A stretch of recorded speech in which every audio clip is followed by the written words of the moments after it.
தங்கமயில் வழங்கும் அட்டகாசமான big box offer. உங்களுக்கான சிறந்த சலுகையை நீங்களே தேர்ந்தெடுக்க ஒரு வாய்ப்பு. இன்றே விரைந்திடுங்கள். பரந்தூர் மக்களுக்கான போராட்டம் என்பது பரந்தூர் மக்களுக்காக மட்டும் கிடையாது, ஒட்டுமொத்த தமிழ்நாட்டுக்குமான போராட்டம் தான் வந்து பார்க்க முடியும். அதாவது முதல் விஷயம், ரொம்ப அதிர்ச்சிகரமான விஷயம் வந்து, நீங்க பரந்தூர் விமான நிலையத்தை வச்சுக்கோங்க, ஆனா இப்போது இருக்கின்ற விமான நிலையத்தை விரிவுபடுத்துவதற்கு 90 ஏக்கர் நிலத்தை நீங்க கொடுக்க வேணும்னு சொல்லியிருக்காங்க. இவ்வளவு இடர்கள் வந்து இருக்கு, மத்திய அரசே வந்து அந்த திட்டத்தை கேள்வி கேட்குதுன்னு சொல்றீங்க. அப்படி இருக்கும் போதும் தமிழ்நாடு அரசு ஏன் அதை நிறைவேற்றி தீரணுன்ற ஒரு தீர்மானமா இருக்காங்க? இல்ல, தப்பான சில ஒரு பரந்தூர் ஏர்போர்ட் வந்து உங்களுக்கு வேணும், மக்கள்கிட்ட வந்து டிரான்ஸ்பரண்டா நீங்க போகணும்னா நீங்க அந்த அறிக்கையை வந்து வெளியே வைக்கணும்ல. அந்த ஏன் வெளியே வைக்கணும்? அப்ப வெளியே வைக்கலன்னா அப்ப அதுல ஏதோ வேற ஏதோ வில்லங்கமான விஷயங்கள். அருணா ஜெகதீசன் அறிக்கையை வந்து ஏன் பொதுவெளியில் வச்சாங்க? அது வந்து போன ஆட்சி நடைபெற்ற அந்த தூத்துக்குடி துப்பாக்கிச்சூடு சம்பவத்துக்காக நியமிக்கப்பட்ட அந்த குழு. ஆனா இப்ப மச்சந்திரநாதன் குழு அறிக்கையோ இல்லாட்டி திருப்புகழ் குழுவோட அறிக்கையோ நீங்க ஏன் பப்ளிக் ஸ்பேஸ்ல வைக்க மாட்டேங்க அப்படிங்கிற கேள்வி வந்து வருதுன்னா அப்ப என்ன அர்த்தம்? இந்த பரந்தூர் மாநிலத்தை எதிர்க்க வேண்டிய பொறுப்பு வந்து பரந்தூர் மக்களுக்கு மட்டுமல்ல, சென்னை மக்களுக்கு மட்டுமல்ல, கோவை, திருச்சி, மதுரை, தூத்துக்குடி ஊர்களின் நாடாளுமன்ற உறுப்பினர், சட்டமன்ற உறுப்பினர் பொறுப்பு இருக்கு. ஏன் நான் சொல்றேன்னா, விகடனின் சிறப்பு நேர்காணலுக்கு வரவேற்கிறோம். பரந்தூரில் புதிய விமான நிலையம் அமைச்சா அதுக்கு இழப்பீடாக இப்போ இருக்கிற சென்னை விமான நிலையத்துக்கு பக்கத்துல 90 ஏக்கர் நிலத்தை இழப்பீடாக கொடுக்கணும்னு மத்திய விமான போக்குவரத்து துறை ஆணையம் தமிழக அரசுக்கு நிபந்தனை வச்சிருக்கிறதாகவும், அது தொடர்பாக ஒரு RTI மூலமாக பெறப்பட்ட ஆவணத்துல அந்த தகவல் தெரிய வந்திருக்கிறதாகவும் பூலகின் நண்பர்கள் அமைப்பு வந்து சொல்லியிருக்காங்க. இது பல்வேறு கேள்விகளை நமக்கு எழுப்பியிருக்கு. அதை பத்தி தான் இன்னைக்கு நம்ம டிஸ்கஸ் பண்ண போறோம். நம்மளோட பூலகின் நண்பர்கள் திரு சுந்தரராஜன் சார் இருக்காரு. சார் வணக்கம். சார், நீங்க பெற்ற அந்த ஆவணம் அதை எப்படி நீங்க ஆக்சஸ் பண்ணீங்க? அது என்ன ஆவணம்? முதல்ல அது பரந்தூர் விமான நிலையத்திற்கு பூர்வாங்க அனுமதி வந்து DGCன்னு சொல்லக்கூடிய director general of civil aviation அவங்க வந்து கொடுத்துருக்காங்க. அதாவது பொதுவாக கிரீன்ஃபீல்டு ஏர்போர்ட் பாலிசி கீழே இந்த பூர்வாங்க அனுமதியை வந்து கொடுத்துருக்காங்க. கிரீன்ஃபீல்டு ஏர்போர்ட் பாலிசி என்ன சொல்லுதுன்னா, இப்போது இருக்கின்ற ஏர்போர்ட்லேருந்து 150 கிலோமீட்டருக்கு வெளியே தான் புது ஏர்போர்ட் கட்டணும், அதுதான் பாலிசி. அப்படி அந்த 150 கிலோமீட்டர் தூரத்துக்குள்ளே நீங்கள் கட்டணும்னா நீங்கள் போய் இன் பிரின்சிபல் அப்ரூவல் வந்து ஃபஸ்ட்டு வந்து வாங்கணும். அது வந்து இப்போ வந்து கொடுத்துருக்காங்க. அந்த அனுமதியை கொடுத்ததுக்கான விஷயங்களே நாங்கள் வந்து தகவல் அறிவு உரிமைச்சட்டத்தில் ஃபஸ்ட்டு கேட்டிருந்தோம். முதல்ல அவங்க ரிஜெக்ட் பண்ணாங்க. மறுபடியும் அப்பீல் போய் அதுக்கான தரவுகளை வந்து வாங்கியிருக்கோம். எல்லா விதமான ஒரு மினிட்ஸ் ஆஃப் மீட்டிங்கும் வந்து கொடுத்துருக்காங்க. அதுலேருந்து எடுத்தது தான் நீங்கள் சொன்ன அந்த விஷயங்கள்லாம் வந்து எடுத்து போட்டோம். அந்த மீட்டிங்னா யாருக்கும் இடையில அந்த மீட்டிங்கில் வந்து director general of civil aviation, ministry of civil aviation, director general of civil aviation, Tamil Nadu அரசு, சுற்றுச்சூழல் அமைச்சகம், ஏவியேஷன் சேஃப்டி, இந்த மாதிரி பல்வேறு டிபார்ட்மெண்ட் வந்து அதில் வந்து உறுப்பினர் இருப்பாங்க. அந்த டிஸ்கஷன் வந்து இருப்பாங்க. அந்த டிஸ்கஷனில் முடிவில் பல்வேறு கேள்விகள் கேட்கப்படும். பல்வேறு விஷயங்கள் தமிழக அரசு வந்து விளக்களிக்கணும். பல்வேறு சூழலியல் பார்வை சார்ந்த கேள்விகள் வந்து எழுப்பப்படும். விமான பயணிகள் பாதுகாப்பு, ஏவியேஷன் சேஃப்டி விஷயமாக கேட்கப்படும். அதுக்கெல்லாம் தமிழக அரசு வந்து பதில் சொல்லி இந்த திட்டத்தை எப்படி செயல்படுத்த போகிறாங்கிற விஷயத்தை ப்ரெசென்ட் பண்ணி, எவ்வளவு முக்கியமாக அதில் வந்து என்ன, இந்த ஏன் ஏர்போர்ட் தேவை அப்படின்னு சொல்லி சப்ஸ்டான்ஷியேட் பண்ணணும். அப்போ வந்து இவ்வளோ பேர் பயன்படுத்த போகிறாங்க, எங்ககிட்ட இப்போ இருக்க ஏர்போர்ட்டில் வந்து இவ்வளோ பேர் தான் பயன்படுத்த முடியும்லாம் சொல்லி தான் அவங்க அனுமதி வந்து வாங்கியிருப்பாங்க. இன் பிரின்சிபல் அப்ரூவ் வாங்கியிருப்பாங்க. இதுக்கப்புறம் தான் மற்ற கிளியரன்ஸ்லாம் வரும். இதுக்கப்புறம் தான் மெயின் கிளியரன்ஸ் வரும், என்வரான்மெண்ட் கிளியரன்ஸ், சுற்றுச்சூழல் அனுமதி வந்து வரும். இன்னும் பல்வேறு கிளியரன்சஸ் வந்து வரணும். ஆனால் இது பூர்வாங்கமாக நீங்கள் வந்து இந்த கிளியரன்ஸ்லாம் வாங்குறதுக்கு, நிலத்தை கையகப்படுத்துக்கான வேலைகளெல்லாம் நீங்கள் ஆரம்பிக்கிறதுக்கு முன்னாடி இந்த இன் பிரின்சிபல் அப்ரூவல் வந்து நீங்கள் வந்து வாங்கணும். அதை வந்து இப்போது வாங்கியிருக்காங்க. இந்த திட்டத்தை தமிழ்நாடு அரசு செயல்படுத்தி ஆகணும் அப்படிங்கிற முனைப்பு இருக்கிறனால தான் அவங்க இங்கே போய் வந்து நாங்கள் ஏன் இந்த விமான நிலையம் வேணும் அப்படிங்கிறத அங்கே சொல்கிறாங்கன்றது புரிஞ்சிக்க முடியுது. அதுக்கு மத்திய அரசு வச்சிருக்கிற ஏர்போர்ட் அத்தாரிட்டி ஆஃப் இந்தியா அவங்க வச்சிருக்கிற நிபந்தனைகள் அப்படின்னு நீங்கள் சிலவற்றை சொல்லியிருந்தீங்க. அது என்னன்னு சொல்ல முடியும்? அதாவது முதல் விஷயம், ரொம்ப அதிர்ச்சிகரமான விஷயம் வந்து, நீங்கள் பரந்தூர் விமான நிலையத்தை வச்சுக்கோங்க, ஆனால் இப்போது இருக்கின்ற விமான நிலையத்தை விரிவுபடுத்துவதற்கு 90 ஏக்கர் நிலத்தை நீங்கள் கொடுக்க வேணும்னு சொல்லியிருக்காங்க. அதாவது இப்ப இருக்கிற விமான நிலையத்துக்கு அருகாமையிலே நாங்க குடியிருப்புகள்லாம் இருக்கு, குடியிருப்பு இருக்கும், இன்ஸ்டிடியூஷன்ஸ் இருக்குது, சில விஷயங்கள்லாம் இருக்குது, சில காலி இடமும் வந்து இருக்குது. அதில் 90 ஏக்கர் வந்து கேட்டிருக்காங்க. இப்போது இருக்கிற விமான நிலையத்தை விரிவாக்கம் செய்வதற்காக 90 ஏக்கர் கேட்டிருக்காங்க. இன்னொன்று, இந்த விமான நிலையத்தில் 3.5 கோடி பயணிகள் ஒரு வருஷத்துக்கு பயன்படுத்துகிற வரைக்கும், அப்படின்னா என்ன அர்த்தம்னா 3.5 கோடி பேசஞ்சர்ஸ் யூஸ் பண்ண ஆரம்பிக்கலன்னு அர்த்தம். ஸோ 3.5 கோடி பேசஞ்சர்ஸ் பெர் ஆனம் வர்ற வரைக்கும் நீங்கள் அதுக்கான இழப்பீட்டை தமிழக அரசு கொடுக்கணும்னு சொல்லியிருக்காங்க. அதாவது பரந்தூர் விமான நிலையம் கட்ட ஆரம்பிச்சாலே அதுக்கான விஷயம் நீங்கள் தொடங்கிட்டாலே இந்த விமான நிலையத்துக்கு பயன்பாடு வந்து குறைந்து விடும். அப்போ நீங்கள் வந்து 3.5 கோடி பேசஞ்சர்ஸ் வர்ற வரைக்கும் நீங்கள் இதுக்கு வந்து இழப்பீடு தரணும். 3.5 கோடி பேசஞ்சர்ஸ் வந்து இப்போ பிரசன்ட் ஏர்போர்ட்டில் வந்துட்டாங்கன்னா அதுக்குள்ள நீங்கள் தர தேவையில்லை. ஏன்னா ஒவ்வொரு ஏர்போர்ட்டுக்கும் யூசர் டெவலப்மெண்ட் ஃபீன் இருக்கும். ஒவ்வொரு விமான நிலையத்தை பயன்படுத்துறவர்களுக்கு ஒரு ஒரு வரி போடுவாங்க. அது வந்து டிக்கெட்டில் சேர்த்துருக்கும். ஸோ அப்போ இவ்வளோ பேர் வந்தால் தான் அந்த வரி இவ்வளோ எங்களுக்கு கிடைக்கும். அந்த வரி எங்களுக்கு கிடைக்காதனால நீங்கள் வந்து அதில் காம்பன்சேஷன் நீங்கள் கொடுங்கன்னு சொல்லி தமிழக அரசு வந்து கேட்குறாங்க. ஓகே, இது ரெண்டும் நிபந்தனையாக விதிக்கப்பட்டிருக்கு. அந்த மினிட்ஸ் ஆஃப் மீட்டிங் வந்து நமக்கு தெரிய வருது. இந்த நிபந்தனைகள் எல்லாம் தமிழக அரசு ஏற்றுக்கொண்டுச்சா, நிலத்தை கையகப்படுத்த போகிறது மாதிரி வந்து என்ன பண்ண போகிறாங்க, அதெல்லாம் எப்போ தெரியும்னா தமிழக அரசு மினிஸ்ட்ரி ஆஃப் சிவில் ஏவியேஷன் அந்த ஏர்போர்ட் டெவலப்பர் யார் ஒரு பிரைவேட் பண்ணிடுவாங்க, அவங்கெல்லாம் சேர்ந்து ஒரு அக்ரிமெண்ட் போடுவாங்க. அந்த அக்ரிமெண்ட்ல கிளியர் கட்டாக வந்து நமக்கு வந்து தெரிவிக்கப்படும். இது இந்த ரூபாயை வந்து எத்தனை நாளைக்கு தருவோம், இந்த ஏக்கர் இடத்துல வந்து எவ்வளோ எடுத்து தருவோங்கிறதெல்லாம் அப்போ தான் வந்து தெரியும். இதில் 2 விஷயம் முக்கியமான விஷயம் பார்க்கணும். ஒன்று, நம்ம ஏற்கனவே சொல்லிட்டு இருக்கோம், இப்போ இருக்க ஏர்போர்ட்டை கொஞ்சம் எக்ஸ்பேண்ட் பண்ணாலே போதும், புது ஏர்போர்ட்டை தேவையில்லைன்னு சொல்லிட்டு இருக்கோம். அதுதான் அவங்களும் சொல்றாங்க. இப்போ இருக்க ஏர்போர்ட் பக்கம்லாம் 90 ஏக்கர் கேட்குறாங்க. 90 ஏக்கர் கொடுக்க முடிஞ்சிச்சுன்னா இங்கேயே பண்ணிட்டு போயிடலாம். ப்ளஸ் நமக்கு 700 ஏக்கர் ஓட்டி இருக்குது, ஆஃபீஸர் ட்ரைனிங் அகாடமி வந்து இருக்குது 700 ஏக்கர். அதை எடுத்தாலே இப்போ இருக்கின்ற விமானத்தை விரிவுபடுத்திட்டு புதுசாக விமானம் தேவையில்லைன்னு நம்ம வந்து சொல்லிட்டு இருக்கோம். அது வந்து இப்போ வந்து அது வந்து கிட்டத்தட்ட வந்து ப்ரூவ் ஆயிருக்கு. ஏன்னா அவங்க வந்து சொல்றாங்க 90 ஏக்கர்ஸ் வந்து கேட்குறாங்க. ஒன்று. 2வது முக்கியமான விஷயம் வந்து நீர்நிலைகள் இருக்கிறத வந்து அந்த கமிட்டி வந்து கேள்வி கேட்குறாங்க. இந்த இடத்துல வந்து இவ்வளோ நீர்நிலைகள் இருக்கு, இவ்வளோ வந்து வயல்வெளிகள் இருக்கு அப்படின்னா அது வெட்லேண்ட்ஸ் அர்த்தம். அது வந்து ஒரு விவசாயம் நீர் சம்பந்தப்பட்ட பகுதி வெட்லேண்ட்ஸ் அவங்க சொல்றாங்க. ஆங்கிலம் சொல்லும்போது ட்ரைலேண்ட் வெட்லேண்ட் கான்செப்ட் சொல்றாங்க. வெட்லேண்ட்னா உடனே நம்ம சதுப்பு நிலத்துக்கு போயிடக்கூடாது. ஓகே, ஆனால் அது வெட்லேண்ட்னா அது வெட்லேண்ட் தான். அங்கே வந்து ஒரு விவசாயமோ அல்லது நீர் சார்ந்த விஷயங்களோ அங்கே இருக்குன்னு அர்த்தம் இருக்கு. ஸோ கிட்டத்தட்ட ஒரு 3500-4000 ஏக்கர் நிலம் வந்து வெட்லேண்டாகவும் நீர்நிலைகளாகவும் இருக்குது. அதாவது விவசாயம் பண்ணக்கூடிய பகுதியாகவும் நீர்நிலைகளாகவும் இருக்குது. அப்போ ஒரு மிகப்பெரிய ஒரு வெள்ள அபாயம் ஏற்படுவதற்கான ஒரு விஷயங்கள் அங்கே இருக்குதுன்னு கேள்வி கேட்குறாங்க. அதுக்கு தான் தமிழக அரசு என்ன சொல்கிறாங்கன்னா, நாங்கள் அதுக்கு தான் மச்சேந்திரன் தலைமையில் ஒரு குழு போட்டிருக்கோம். அவங்க அந்த இடத்த ஸ்டடி பண்ணி இதுக்கான மாற்று யோசனை வந்து எங்களுக்கு தெரிவிச்சிருக்காங்கன்னு சொல்லியிருக்காங்க. அந்த பதிலாக வந்து சொல்லியிருக்காங்க. அப்போ நாம் வைக்க வேண்டிய கேள்வி, அவ்வளோ ஒரு முக்கியமான அறிக்கையை தமிழக அரசு ஏன் பொதுவையில் வைக்கவில்லை? நீங்க வந்து பரந்தூர் ஏர்போர்ட் வந்து உங்களுக்கு வேணும், மக்கள்கிட்ட வந்து டிரான்ஸ்பரண்டா நீங்க போகணும்னா நீங்க அந்த அறிக்கையை வந்து வெளியே வைக்கணும்ல.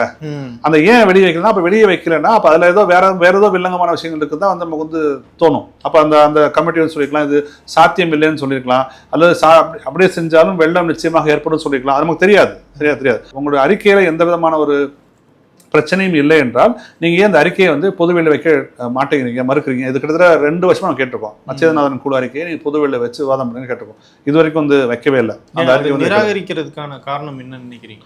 இல்ல, அப்ப வந்து அவங்களுக்கு சங்கடம் ஏற்படுத்தக்கூடிய சில விஷயங்கள் அறிக்கையில் இருக்கலாம். நிச்சயமா இல்லாட்டி ஏன் வந்து அருணா ஜெகதீசன் அறிக்கையை வந்து ஏன் பொதுவெளியில் வச்சாங்க? அது வந்து போன ஆட்சி நடைபெற்ற அந்த தூத்துக்குடி துப்பாக்கிச்சூடு சம்பவத்துக்காக நியமிக்கப்பட்ட அந்த குழுவோட அறிக்கையை ஏன் பொதுவெளியில் வச்சாங்க அப்படின்னா இவங்களுக்கு எந்த சங்கடமான இப்பொழுது இருக்கின்ற ஆட்சியாளருக்கு சங்கடமான விஷயமா இல்லை, நல்ல ஓப்பன் இடத்துல வச்சாங்க. ஆனா இப்ப மச்சேந்திரநாதன் குழு அறிக்கையோ இல்லாட்டி திருப்புகழ் குழுவோட அறிக்கையோ நீங்க ஏன் பப்ளிக் ஸ்பேஸ்ல வைக்க மாட்டேங்கிறீங்க அப்படிங்கிற கேள்வி வந்ததுன்னா அப்ப என்ன அர்த்தம்? அந்த அறிக்கையில ஏதோ ஒரு சிக்கலான விஷயம் இருக்குது, உங்களுக்கு ஒவ்வாத ஒரு விஷயம் ஏதோ ஒன்று இருக்குதான் வந்து நம்ம அப்படிதான் வந்து எடுத்துக்கொள்ள முடியும். அப்படி எது இல்லைன்னா நீங்க ஏன் பொதுவெளியில் வைக்கிறது தயங்குறீங்க? 3வது முக்கியமான விஷயம் வந்து இழப்பீட்டு தரணும். நீங்க அதாவது 90 ஏக்கர் பிளஸ் 3.5 கோடி பேசஞ்சர்ஸை ஏற்ற வரைக்கும் இழப்பீடு. 3வது முக்கியமான விஷயம், இந்த வெள்ளத்திலிருந்து எப்படி நீங்க பாதுகாக்க போறீங்க? இது எல்லாவற்றையும் விட இன்னொரு முக்கியமான விஷயம் என்ன சொல்லப்பட்டிருக்குன்னா, ஏர்போர்ட் எக்கனாமிக் ரெகுலேட்டரி அத்தாரிட்டி அப்படிங்கிற அமைப்பு இருக்கு, AERA. ஓகே, அந்த அமைப்பு என்ன சொல்லிருக்குன்னா, நான் முதல்ல சொன்னேன்ல, இந்த ஏர்போர்ட் ஏன் தேவை, இத்தனை கோடி பேசஞ்சர்ஸ் யூஸ் பண்ணுவாங்க, 15 கோடி பேர் 30 கோடி பேர் யூஸ் பண்ணுவாங்க, அதுக்கு இவ்வளவு கட்டிடங்கள் நாங்கள் கட்டணும், அப்படிதான் அந்த அறிக்கையை வந்து கொடுத்தா நீங்க பூர்வாங்க அனுமதியை வந்து நீங்க வந்து வாங்குவீங்க. சரி, அந்த AER என்ன சொல்றாங்கன்னா, நீங்க சொல்லிக்க ஃபிகர்ஸ்லாம் வந்து ரொம்ப அதிகமா இருக்குது, இவ்வளவு பேசஞ்சர்ஸ் இங்க வர்றதுக்கான வாய்ப்பு இல்ல, இவ்வளவு பேசஞ்சர்ஸ் வராதப்ப எதுக்கு இவ்வளவு கட்டுமானங்களை நீங்க வந்து உருவாக்கணும், இதான் நீங்க மறு ஆய்வு செய்யுங்கன்னு சொல்லி இந்த உங்ககிட்ட தமிழக அரசு சொல்லியிருக்காங்க. அப்ப தமிழக அரசு சொல்லுற ஒரு வாதம், இந்த ஏர்போர்ட் இப்ப இருக்க ஏர்போர்ட் வந்து 3.5 கோடி பேர் யூஸ் பண்ணுவாங்க, பரந்தூர் ஏர்போர்ட் வந்து 30 கோடி பேர் யூஸ் பண்ணுவாங்க அப்படின்னு சொல்லல. அந்த வாதமே தப்பான வாதம் என்பதை நாம் புரிந்து கொள்ள முடியும். ஏன்னா ஏர்போர்ட் எக்கனாமிக் ரெகுலேட்டரி அத்தாரிட்டிங்கிற அமைப்பு தான், AERA தான் இந்தியாவில் செயல்படக்கூடிய விமான நிலையங்களுடைய பயணிகளுடைய எண்ணிக்கை என்னதாக இருக்குது, என்னதாக உயரும் அப்படிங்கிற விஷயத்தை பற்றி ஆய்வு பண்ணி ஒவ்வொரு ஏர்போர்ட்டும் எக்கனாமிக் ஆங்கிளில் ஃபீஸிபிளாக இருக்குமா இல்லையா என்பதை ஆய்வு செய்யக்கூடிய ஒரு அமைப்பு தான் அந்த அது வந்து ஒரு அமைப்பு தான் அந்த AERA. ஸோ அந்த AERA வந்து இது நீங்கள் சொல்லிக்க நம்பர்ஸ்லாம் ரொம்ப இன்ஃப்ளேட்டடாக இருக்குது, ரொம்ப அதிகமாக இருக்குது, அதை வந்து மறு ஆய்வு உட்படுத்துன்னு சொல்லியிருக்காங்க. அப்போ நாம என்ன சொல்லி வந்தோம்னா, நீங்கள் சொல்கிற 20 கோடி 30 கோடி பேர்லாம் அங்கே வந்து வரமாட்டாங்க, எப்படி வருவாங்க? நீங்க ஒரு ஃபியூச்சர்ல வருவாங்க. எப்படி வர முடியும்? தமிழ்நாடு மக்கள் தொகை 7 கோடி பேர் தானே. சென்னை இந்த ஏர்போர்ட் சென்னைக்கான ஏர்போர்ட் தானே. சென்னை காஞ்சிபுரம் திருவள்ளூர். சென்னை காஞ்சிபுரம் திருவள்ளூர் எவ்வளவு பேர் இருப்பாங்க? 1.5 கோடி பேர் இருப்பாங்களா? 2 கோடி பேர் இருப்பாங்களா? 2 கோடி பேர் வர்ற இடத்துல நீங்க 2 கோடி பேரும் ஒரு வருஷத்துல வந்து எத்தனையோ மடங்கு 6 முறை 7 முறை ஏர்போர்ட்டை நீங்க யூஸ் பண்ணாதான் 15 கோடி 20 கோடிக்கு வந்து நீங்க வந்து நம்பர்ஸ் வந்து போகும். எங்க இருந்து 15 கோடி பேர் வந்து வர போறாங்க? தமிழ்நாடு மக்கள் தொகையே வந்து 7.5 கோடி தான். குறைஞ்சிட்டு தான் இருக்கு மக்கள் தொகை, கூட போறது இல்ல.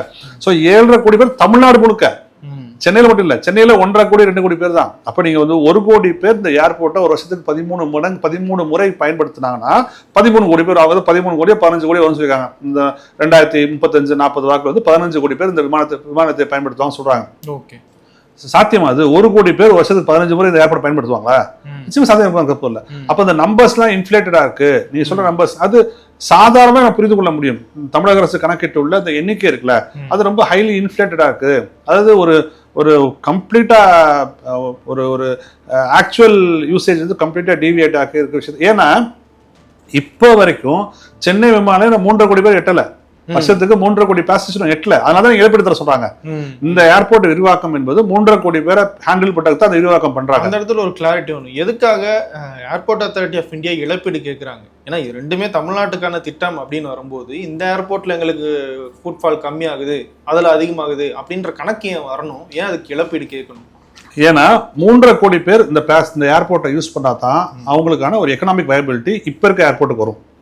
இப்ப 4 டைம்ல கட்டுறாங்க இல்லையா, புதுசா 2 டைம்ல கட்டுறாங்க இல்லையா, இதெல்லாம் ஏதாச்சும் பிளான் பண்ணிப்பாங்கன்னா ஏன் 3000 கோடியோ அவங்க போடணும். 3000 கோடி எக்ஸாம்பிள் சொல்றேன், 3000 கோடியோ 3700 கோடியோ போட்டு தான் டைம்ல கட்டுறாங்க. ஏன் கட்டுறாங்க? இந்த ஏர்போர்ட் வந்து இன்னும் சில வருடங்கள் வந்து 3.5 கோடி பேசஞ்சர்ஸ் யூஸ் பண்ண போறாங்க. அதனால இந்த டைம்ல கட்டுறதுக்காக ஒரு எக்கனாமிக் ஃபெசிலிட்டி பண்ணுவாங்க. இப்ப நீ பரந்தூர் ஆரம்பிச்சுன்னா அங்க இருக்க பேசஞ்சர்ஸ் அங்க ஷிஃப்ட் ஆவாங்கல்ல, அவங்க எங்க வர போறாங்க? அப்ப யாருக்கு லாஸ்? ஏர்போர்ட் அதாரிட்டி லாஸ் இது. அப்ப அதுதான் காம்பன்சேஷன் கூட சொல்றான். 3.5 கோடி பேசஞ்சர்ஸ் வர்ற வரைக்கும் நீ காம்பன்சேஷன் கொடுங்க. ஏன் சொல்றானா, இந்த திட்டங்கள் செயல்படுத்தப்பட்டிருப்பது 3.5 கோடி மக்கள் பயணிகள் பயன்படுத்துறாங்க தான் இந்த திட்டமே போடுறாங்க. இல்லாட்டி அவங்க எக்ஸ்போர்ட் பண்ண போறாங்க. அப்ப ஏர்போர்ட் அத்தாரிட்டி ஆஃப் இந்தியாவை பொறுத்த வரைக்கும் விமான நிலையம் அப்படிங்கிறது அது ஒரு பிசினஸ், அது ஒரு ப்ராஃபிட் மாடல், அது ஒரு மாடல். அது நம்ம அதை வந்து அக்செப்ட் பண்ணி தான் ஆகணும். அது வந்து ஒன்றும், அது வந்து ஒரு ஆர்கனைசேஷன், அது ப்ராஃபிட், அது ஒரு பிசினஸ் ஆர்கனைசேஷன். அது வந்து ப்ராஃபிட்டை எங்க தான் வந்து முயற்சி பண்ணும். ஸோ 3.5 கோடி பேசஞ்சருக்கு நாங்கள் திட்டமிட்டு 3.5 கோடி பேருக்கு நாங்கள் திட்டமிட்டு இந்த இவ்வளவு பயணிகள் வந்து இந்த ஏர்போர்ட்டை பயன்படுத்த திட்டமிட்டு நாங்க இவ்வளவு செலவு நாங்க பண்றோம். நீங்க டக்குன்னு வந்து இன்னொரு புது ஏர்போர்ட் ஆரம்பிச்சு நீங்க போயிட்டீங்கன்னா எங்களுக்கு அது லாஸ் ஆகும். அதனால காம்பன்சேஷன் கொடுங்கன்னு சொல்றாங்க. சோ அதுக்காக சென்னை ஏர்போர்ட்ஸ் அத்தாரிட்டி, சென்னை தமிழ்நாடு அரசாங்கம் வந்து நான் காம்பன்சேஷன் தரேன்னு ஒத்துட்டு இருக்காங்க. அது எவ்வளவு ரூபாய் ஃபைனலா தருவாங்களா இல்லையாங்கிறது வந்து நம்ம அந்த அக்ரிமெண்ட்ல வந்து தெரியும். ஆனா பெரும் தொகையை காம்பன்சேஷனா கொடுக்க வேண்டும் சொல்லி காம்பன்சேஷனுக்கு ரெடினா அப்ப அங்க ஃபுட்ஃபால் கம்மி இருக்குன்றதையும் அவங்க ஒத்துக்கிறாங்கன்ற மாதிரி அதான் நான் சொல்ல வரேன். அப்ப நீங்க என்ன சொல்ல வரீங்கன்னா, இப்போதைக்கு விமான நிலையம் இன்னும் சில ஆண்டுகளில் முழுமை அடைந்து விடும், பயணிகளோட சேச்சுரேஷன் வந்துடும், அதுக்கு மேல நீங்க வந்து பயணிகள் பயன்படுத்த முடியாது நீங்க பக்கம் சொல்றீங்க. ஆனா அப்படி இல்லைன்னு சொல்லுது ஏர்போர்ட் அத்தாரிட்டி. ஏன்னா நீங்க வந்து அந்த 3.5 மில்லியன் 3.5 கோடி மக்கள் பயன்படுத்தல ஆரம்பிக்கலன்னு சொல்லுது. ஸோ அதுக்கு நீ காம்பன்சேஷன் பே பண்ணது சொல்லுது. இன்னொரு பக்கம் யோசிச்சு பாருங்க, 13 கோடி 15 கோடி மக்கள் வந்து பரந்தூர் விமானத்தை பயன்படுத்துவாங்கன்னு சொல்லுது தமிழக அரசோட அறிக்கை. சரியா? அங்க ஏஇஆர் என்ன சொல்றாங்கன்னா, இல்ல 13-15 கோடி மக்கள்லாம் வர்றதுக்கு வாய்ப்பே இல்லை, நீ வந்து உங்களுடைய நம்பர்ஸ் வந்து குறைச்சு போடு, இவ்வளவு பேர் வர்றதுக்காக இத்தனை லட்சம் சதுரடியில் நீ பில்டிங் கட்டணும்னு சொல்றல, அதெல்லாம் தேவைப்படாமல் போய்விடும், அதை நீ வந்து ரீவிசிட் பண்ணு, நீ வந்து மீளாய்வு உட்படுத்து, மறுஆய்வு உட்படுத்துன்னு சொல்லி ஏஇஆர் சொல்றாங்க. அப்ப இப்பொழுது இருக்க விமான நிலையமே போதும் என்று நாங்கள் வைக்கின்ற வாதம் வந்து சரிங்கிறது வந்து படுது. இன்னொரு விஷயம் சேர்த்து சொல்றேன், அந்த அறிக்கையில் இல்லாத நான் சேர்த்து சொல்றேன். இந்த பரந்தூர் விமானத்தை எதிர்க்க வேண்டிய பொறுப்பு வந்து பரந்தூர் மக்களுக்கு மட்டுமல்ல, சென்னை மக்களுக்கு மட்டுமல்ல, கோவை, திருச்சி, மதுரை, தூத்துக்குடி இந்த 4 பகுதி மக்களுக்கும், குறிப்பாக 4 ஊர்களின் நாடாளுமன்ற உறுப்பினர், சட்டமன்ற உறுப்பினருக்கு பொறுப்பு இருக்கு. ஏன் நான் சொல்றேன்னா, இன்னைக்கு தெலுங்கானாவில் தலைநகரம் ஹைதராபாத்ல விமான நிலையம் வந்து 15 வருஷம் ஆச்சு. ஹைதராபாத் 15 வருஷம் ஆச்சு. தெலுங்கானா மாநிலம் உருவாகி 10 வருஷம் மேலே ஆச்சு. நமக்கு தெரியும், மாநிலம் உருவாகி 10 வருஷம் மேலே ஆச்சு, 15 வருஷம் ஆகுது. இந்த 10-15 வருஷத்துல ஹைதராபாத்தை தவிர ஒரு விமான நிலையம் கூட தெலுங்கானாவில் வரல. ஏன் வரல தெரியுமா? இவன் விட மாட்டான். ஏன்னா அந்த ஹைதராபாத் ஏர்போர்ட் ஆப்ரேட்டர் இருக்காங்க இல்லையா, அது தனியார் நிறுவனம். அவனுக்கு வந்து லாபம் மட்டும் தான் நோக்கம், அவனுக்கு ஒன்றும் மக்களுக்கு சேவை செய்யலாம் வரல. அப்ப நீங்க வந்து தெலுங்கானால ஹைதராபாத்தை தவிர வேற எங்கேயாவது போய் கர்னூல், உதாரணம் சொல்ல ஏதோ ஒரு ஊர் ஏதோ ஒரு ஊர்ல போய் இன்னும் 2 விமான புதுசா போட்டீங்கன்னா இப்ப இங்க வரக்கூடிய பேசஞ்சர்ஸ் வந்து குறைவாங்கல்ல. அதுதான் பெங்களூர் நடக்குது. பெங்களூர் புதிய விமான நிலையம் போட்டாங்க, அதுக்கப்புறம் மைசூரை எக்ஸ்பாண்ட் பண்ணல, பெங்களூர் எக்ஸ்பேண்ட் பண்ணல, எதுவுமே எக்ஸ்பேண்ட் பண்ணல, அப்படியே நிற்குது. பெங்களூர் விமானம் வர்றதுக்கு முன்பாக எப்படி அந்த விமானம் இருந்துச்சோ அப்படியே தான் இருக்குது. புது டெர்மினல் போடல, புது ரன்வே கன்ஸ்ட்ரக்ட் பண்ணல, எதுவும் பண்ணல. அப்போ என்ன யோசிக்கிறாங்கன்னா, பெங்களூர் விமானத்தை ஆப்ரேட் பண்ணவங்க என்ன யோசிக்கிறாங்கன்னா, புதுசாக நீ பாட்டு ஹூப்ளியில், புதுசாக நீ பாட்டு மைசூரில் அப்படி புது விமானம் கட்டி எக்ஸ்பேண்ட் பண்ணிட்டேன்னா இங்கே வரக்கூடிய பேசஞ்சர்ஸோட எண்ணிக்கை குறைஞ்சிரும், அதனால் அனுமதிக்க மாட்டோம்னு சொல்லி அன்அஃபிஷியலாக தடுத்துட்டு பாடிருக்காங்க. அதுதான் இங்கேயும் வரும். பரந்தூர் விமானம் வந்துருச்சுன்னா இப்போ திருச்சி, கோவை, மதுரை, தூத்துக்குடி இந்த 4 விமானத்தையும் எக்ஸ்பேண்ட் பண்ணிருக்காங்க. அரசாங்கம் வந்து எக்ஸ்பேண்ட் பண்ணுது. இந்த எக்ஸ்பென்ஷன் ஸ்டாப் பண்ணுவாங்க. இதுக்கப்புறம் எக்ஸ்பேண்ட் பண்ண விட மாட்டாங்க. ஏன்னா எக்ஸ்பேண்ட் பண்ணினா இங்க பறந்து வர மாட்டாங்களா மக்கள். ஸோ பரந்தூர் விமானம் சக்சஸ்ஃபுல்லா கமர்ஷியல் சக்சஸ் ஆகணும்னா, அதாவது பொருளாதார நிலையில் மிகப்பெரிய லாபத்தை ஈட்டணும்னா மற்ற விமான நிலையங்களை விரிவாக்கம் செய்வதற்கான விஷயத்தை வந்து அந்த அந்த நிறுவனம் வந்து அனுமதிக்காது. தனியார் நிறுவனம் தான் இருக்கும். தனியார் வந்து அனுமதிக்காது, அனுமதிக்க மாட்டாங்க. அது எப்படி அனுமதிப்பான்? அவன் வந்து இத்தனை லட்சம், இத்தனை ஆயிரம் கோடி, 30,000 கோடி ப்ராஜெக்ட், அது 30,000 கோடி இன்வெஸ்ட் பண்ணிட்டு அவன் வந்து எல்லாம் நீங்க தூத்துக்குடிலேருந்தே போங்கப்பா, எல்லாம் நீங்க திருச்சிலேருந்தே போங்கப்பான்னு எப்படி அவன் வந்து அனுமதிப்பான்? இப்போ எல்லாரும் சென்னை விமானத்துக்கு வந்து அவங்களுக்கு யூசர் டெவலப்மெண்ட் ஃபீயை பே பண்ணா தான் அந்த விமானம் வந்து லாபமாக இயங்க முடியும், இல்லை லாபமாக இயங்க முடியாது. அப்ப இந்த விமானத்தை எதிர்க்க வேண்டிய பொறுப்பு மதுரை, தூத்துக்குடி, திருச்சி, கோயம்புத்தூர் 4 நாடாளுமன்ற உறுப்பினர்கள், சட்டமன்ற உறுப்பினர்கள், மக்கள் எல்லாத்துக்கும் ஒரு பெரிய பொறுப்பு இருக்கு. பரந்தூர் விமானம் வேண்டாம் என்று சொல்வதற்கு. இது பரந்தூர் மக்களுக்கான போராட்டம் என்பது பரந்தூர் மக்களுக்காக மட்டும் கிடையாது, ஒட்டுமொத்த தமிழ்நாட்டுக்குமான போராட்டம் தான் வந்து பார்க்க முடியும். இதுல இன்னும் முக்கியமான 2 கேள்வி. இப்போ 90 ஏக்கர் நீங்க எக்ஸ்ட்ரா இருக்கிற இடத்துலயே பக்கத்துல கொடுக்கணும்னு சொல்றாங்க. அப்படி இன்னொன்னு, அங்க நீர்நிலைகள் இருக்கு, அதுல வெள்ளம் ஏற்படுறதுக்கான வாய்ப்பு இருக்கு, அதுக்கு என்ன ஏற்பாடுகள் பண்ணிருக்கீங்க அப்படிங்கிற இந்த 2 கேள்விகள் மத்திய அரசு தரப்புல இருந்து கேட்கப்பட்டிருக்கு. இந்த கேள்விகளை நீங்க வந்து தமிழக அரசு நோக்கி கேட்டீங்களா? அதுக்கு என்ன பதில் வந்துச்சு? இல்லை, நாங்கள் ஃபஸ்ட்டு மச்சேந்திரநாதன் கமிட்டி ரிப்போர்ட்டை கேட்டிருக்கோம். ஓகே, நாங்கள் ஆர்டிஐ போட்டிருக்கோம், அவங்க ரிஜெக்ட் பண்ணியிருக்காங்க. நாங்கள் மீண்டும் வந்து நம்ம அப்பீல் போக போகிறோம். டிட்கோ வந்து இது வரைக்கும் எந்த டாக்குமெண்ட்டையும் பொதுவில் வைக்கல. இது எல்லாம் நாங்கள் ஏர்போர்ட் அத்தாரிட்டிலேருந்து வாங்க டாக்குமெண்ட் தான். நியாயமாக பார்த்தா டிட்கோ தான் ப்ராஜெக்ட் பாப்புலண்ட். தமிழ்நாடு தொழில் முதலீட்டு கழகம் இருக்கு இல்லையா? ஸோ அதுதான் வந்து இந்த ப்ராஜெக்ட், இந்த திட்டத்தை செயல்படுத்தக்கூடிய நிறுவனம் யாருன்னா டிட்கோ தான். அந்த நிறுவனம் தான் எல்லா ரிப்போர்ட்டையும் பப்ளிக் டொமைனில் வச்சுக்கணும். ஃபீஸிபிலிட்டி ரிப்போர்ட்டு எல்லா ரிப்போர்ட்டையும் பப்ளிக் டொமைனில் வச்சுக்கணும். ஆனால் எந்த ரிப்போர்ட்டும் பப்ளிக் டொமைனில் வைக்கல. ஆர்டிஐ போட்டாலும் பார்த்து பல விஷயங்கள் கிடைக்கிறதில்ல பதில் எங்களுக்கு. ஸோ இப்போ நாங்கள் என்ன சொல்கிறோன்னா, இந்த நீர்நிலைகள் சம்மந்தப்பட்ட விஷயத்தில் அரசு நியமித்த குழு, வேற நாங்களாம் யாரும் நியமிக்கல, அரசு நியமித்த குழு ஒரு அறிக்கை கொடுத்துருக்கு. இந்த மாதிரி இத்தனை நீர்நிலைகள் இருக்குது, அது எப்படி நம்ம வந்து வெள்ளம் ஏற்படாமல் தடுக்க முடியும். ஸோ குழு அறிக்கை கொடுத்துருக்கு. அந்த அறிக்கையை நீங்கள் வந்து பொதுவெளியில் வைங்க. அதுக்கு நாங்கள் ஆர்டிஐ போட்டிருக்கோம், ரிஜெக்ட் பண்ணுறாங்க. மீண்டும் அப்பீல் போயிருக்கோம், மீண்டும் அப்பீல் போவோம், தேவைப்பட்டால் நீதிமன்றங்களை கூட வந்து நாடுவோம். அப்போ ஒரு மச்சேந்திரநாதன் குழு ஒரு அறிக்கையை நீங்கள் தருவதற்கு ஏன் தயங்குறீங்க? 1. 2வது, 90 ஏக்கர் நீங்கள் எங்கேருந்து எடுக்க போகிறீங்க? இந்த 90 ஏக்கர் எங்கே எடுக்க போகிறீங்க? இப்போ இருக்கிற விமான நிலையத்துக்கு அருகாமைன்னு சொன்னால் கூட ஓட்டியே இருக்குது, ஆஃபீஸர் அகாடமி, அதையும் சேர்த்து எடுத்துட்டிங்கன்னா பரந்தூர் உங்களுக்கு தேவையில்லை, பரந்தூர் ஏற்பட உங்களுக்கு தேவையில்லை அப்படின்னு விஷயம் வந்து உறுதியாக நமக்கு. ஸோ அப்போ 90 ஏக்கர் நிலத்தை எடுத்தால் தான் உங்களுக்கு வந்து ஃபைனல் கிளியரன்ஸ் கிடைக்கும்னு ஒரு இருக்கிற நிலைமையில் அதை ஏன் நம்ம செய்ய வேண்டும் அப்படின்ற கேள்வி வந்து நிச்சயமாக வருது.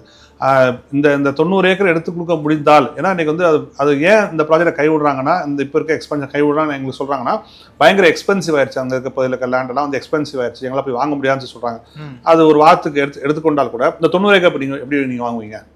90 ஏக்கர் வாங்கி தானே தருவீங்க, உங்கள்கிட்ட இடம் கிடையாது, இருந்தால் நீங்கள் எக்ஸ்பெண்ட் பண்ணலாம், இடம் கிடையாது. ஸோ 90 ஏக்கர் நிலத்தை எங்கே எடுக்க போகிறீங்க அப்படின்னு கேள்வி வந்துருக்கு. அப்போ ஏர்போர்ட்டுக்கு வடக்கு பக்கமாக இருக்கக்கூடிய அந்த பகுதியிலிருந்து எடுக்க போகிறீங்களா, இல்லை என்ன பண்ண போகிறீங்கன்னு இது வரைக்கும் தெரியல எங்களுக்கு. ஸோ அப்போ 90 ஏக்கர் நிலத்தை நீங்கள் எடுக்க முடிந்தால், உங்களால் எடுக்க முடியுமையானால் ஏன் இந்த ஓட்டியை வந்து உங்களால் வந்து கேட்டு வாங்க முடியாது? அதில் நீங்கள் வந்து எக்ஸ்பெரிமெண்ட் போயிடலாம கேள்வி தான் சேர்த்து தான் வந்து வைக்கணும். ஸோ அதனால தான் நாங்கள் வந்து காத்துட்ருக்கோம், எப்படி 90 ஏக்கர் எடுக்க போகிறாங்க, எங்கே எடுக்க போகிறாங்க கேள்வியோடு நாங்கள் வந்து காத்துட்ருக்கோம். இவ்வளவு இடர்கள் வந்து இருக்குது, மத்திய அரசே வந்து அந்த திட்டத்தை கேள்வி கேட்குதுன்னு சொல்கிறீங்க. அப்படி இருக்கும்போதும் தமிழ்நாடு அரசு ஏன் அதை நிறைவேற்றி தீரணுன்ற ஒரு தீர்மானமாக இருக்காங்க? இல்லை, தப்பான சில ஒரு ஒரு வணிக கணக்குகளின் அடிப்படையில் தான் தமிழக அரசு நிறைவேற்றி தரணும்னு ஒத்த காணிக்கிறாங்க. இந்த ஏர்போர்ட் வந்து 10ஆம் போயிடும், மக்கள் தொகை வந்து ஏர்போர்ட் மக்கள் தொகை வந்து கடுமையாக கூடிடும், தப்பாக வந்து கணக்கு போட்டு ஒரு கணக்கு வச்சுக்கிட்டு இந்த ஏர்போர்ட்டை நிறைவேற்ற நினைக்கிறாங்க. நிச்சயமாக இதில் வந்து ஒரு பெரும் தவறு இருக்குது. இது சார்ந்த ஒரு வணிகம் சார்ந்த ஒரு நலனும் வந்து நிச்சயமாக இருக்கு, நம்ம வந்து பார்க்க முடியும். உறுதியாக நமக்கு வந்து எந்த தரவும் இல்லாமல் வந்து யாருக்கு என்னென்ன விஷயத்தை நம்மளால் சொல்ல முடியாதபடியே நிச்சயமாக இது வந்து தமிழக அரசு கைவிட வேண்டிய ஒரு திட்டம் என்றால் பரந்தூர் விமான திட்டம் தான். ஏன்னா இது இன்ஃப்ளேட்டட் ஃபிகர்ஸ் அப்படின்னு நாம சொல்ல, ஏர்போர்ட் அத்தாரிட்டியே வந்து சொல்கிறாங்க, ஏர்போர்ட் எக்கனாமிக் ரெகுலேட்டர் அத்தாரிட்டியே சொல்கிறாங்க, உங்கள் நம்பர்ஸ் தான் அதிகமாகுன்னு சொல்கிறாங்க. அப்போ 13 கோடி பேர் இந்த ஏர்போர்ட்டை பயன்படுத்துவாங்கிற எண்ணிக்கை எப்படி நீங்கள் அரைவ் பண்ணீங்க? யார் உங்ககிட்ட சொன்னது, எந்த அடிப்படையில் இந்த கால்குலேட் பண்ணி அரைவ் பண்ணீங்க ஒரு கேள்வி, முக்கியமான கேள்வி.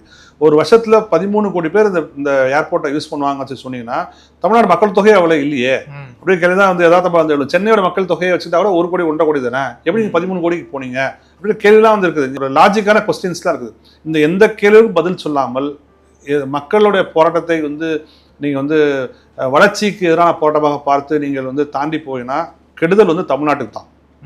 அந்த மக்கள் அங்கே வந்து 1000 நாட்களை தாண்டி போராடுறது வந்து அந்த மக்களுக்காக மட்டும் கிடையாது, தமிழ்நாட்டுக்காக தான் வந்து போராடுறாங்க, சென்னைக்காக தான் அவங்க போராடுறாங்க. ஸோ அப்போ அந்த போராட்டத்தை நீங்கள் வந்து புறந்தள்ளி விட்டு நீங்கள் வந்து ஒரு எதை பற்றி நான் கவலை இல்லாமல் எந்த கேள்வியும் பதில் சொல்லாமல் நாங்கள் தாண்டி போகணும்னு நினைத்தால் அது பெரிய பேடு தான் வந்து போய் முடியும் என்பதை நிச்சயமாக நம்ம சொல்ல முடியும். நீங்கள் ஒரு சுற்றுச்சூழல் குழு தமிழக அரசுக்கு அமைத்த குழு அந்த இருக்கீங்க, அதில் உங்களால் இந்த மாதிரியான கேள்விகள்லாம் தமிழக அரசை நோக்கி கேட்கவோ ஆலோசனைகள் கூறவோ முடிஞ்சுதா? இல்லை, அதாவது அந்த குழு வந்து ஒரு அட்வைசரி ரோல் தான். அந்த குழுக்கு வந்து ப்ராஜெக்டுக்கான கிளியரன்ஸ்லாம் வந்து வராது.